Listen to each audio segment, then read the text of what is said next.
For decades, Iran believed one thing: control this 21-mile strip of water, and you control the world. And for years, they were right. But on March 17th, something happened that changed everything.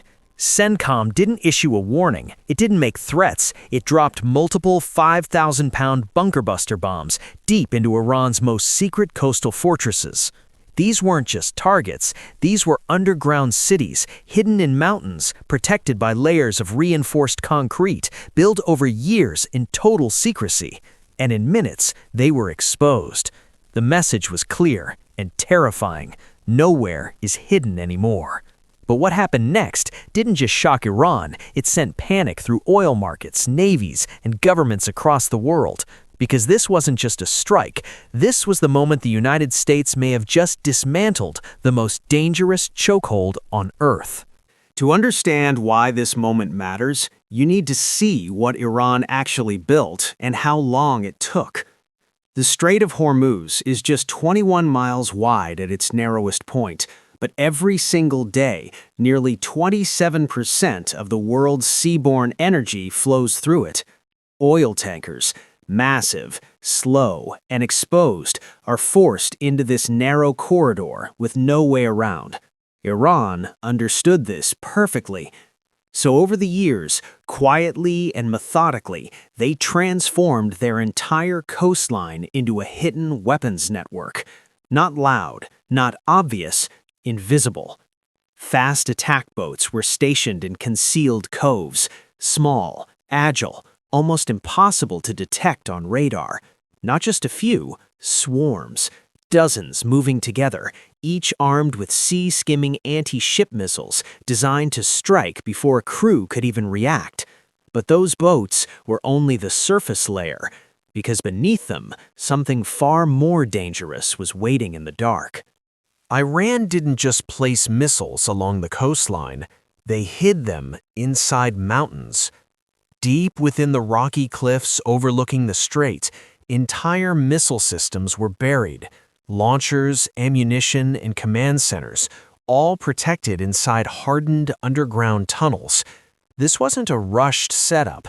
This was a decade-long engineering project built for one purpose: survival and surprise. Inside those tunnels were some of Iran's most dangerous weapons: cruise missiles like the Ghadir and Qadar, capable of traveling hundreds of miles and striking massive ships at sea with precision. Then came the Abu Mahdi, a longer-range missile Iran itself called a fleet killer. And above all that, mobile ballistic systems like Hormuz 2, designed to launch, disappear, and strike again before any counterattack could begin.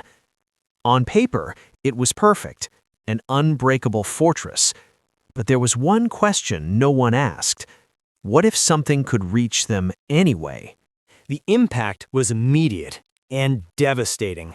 At normal capacity, more than 100 ships passed through the Strait of Hormuz every single day. Tankers, cargo vessels, energy lifelines of the global economy. Then, Iran activated its network.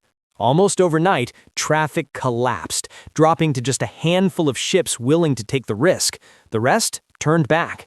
At least 20 vessels were hit, not by one method, but by a coordinated mix of sea mines, armed drones, and precision missile strikes. No warning, no pattern, just chaos. Insurance costs surged instantly. Shipping companies rerouted entire fleets around the Arabian Peninsula, adding thousands of miles and millions in extra cost per journey. Oil prices surged past $100 a barrel. Supply chains, already fragile, began to fracture again. The world wasn't just watching anymore, it was being squeezed. And behind closed doors in Washington, a decision was already taking shape. Operation Epic Fury began on February 28th, and the name said everything. This wasn't a warning, it was a mission with one clear objective: dismantle Iran's coastal threat completely and reopen the strait by force. First came the hunters. A-10 Warthogs, the legendary tank killers, swept across the coastline, tracking and eliminating Iran's fast attack boats one by one. No swarms, no second chances, just precision destruction. At the same time, a larger campaign was already in motion. Coordinated U.S. and Israeli strikes had crippled Iran's air defenses, radar systems, surface-to-air missiles, early warning networks, systematically erased. In a matter of days, Iran went from shielded to exposed. Now, only one layer remained, the underground missile fortresses. And this time, the U.S. didn't bring conventional weapons. It brought something new, something designed for one purpose: to reach what was never supposed to be reached. This is where the story turns extraordinary, because the weapon the U.S. used had barely ever been seen in real combat. The GBU-72, a 5,000-pound advanced bunker buster, wasn't just another bomb. It was built for one purpose: to destroy what was never supposed to be destroyed. Targets buried deep underground, hidden beneath layers of rock, steel, and reinforced concrete. Guided by precision GPS, it didn't just hit the target, it hunted it, driving downward with massive force, punching through layer after layer before detonating exactly where it would cause maximum damage. Older bunker busters were already feared. This was something else entirely: faster, more precise, more adaptable. It didn't need to level everything, it just needed to reach the right place. And when it did, what happened inside Iran's underground tunnels was far more devastating than anyone expected. A single B-1 bomber could carry multiple GBU-72s in one mission. Strike aircraft like the F-15E could deliver them with precision, hitting targets from different angles, almost simultaneously. This wasn't one strike, it was a coordinated wave, multiple tunnel systems targeted at once, not just damaged, but systematically shut down. And this is the part most people never realize.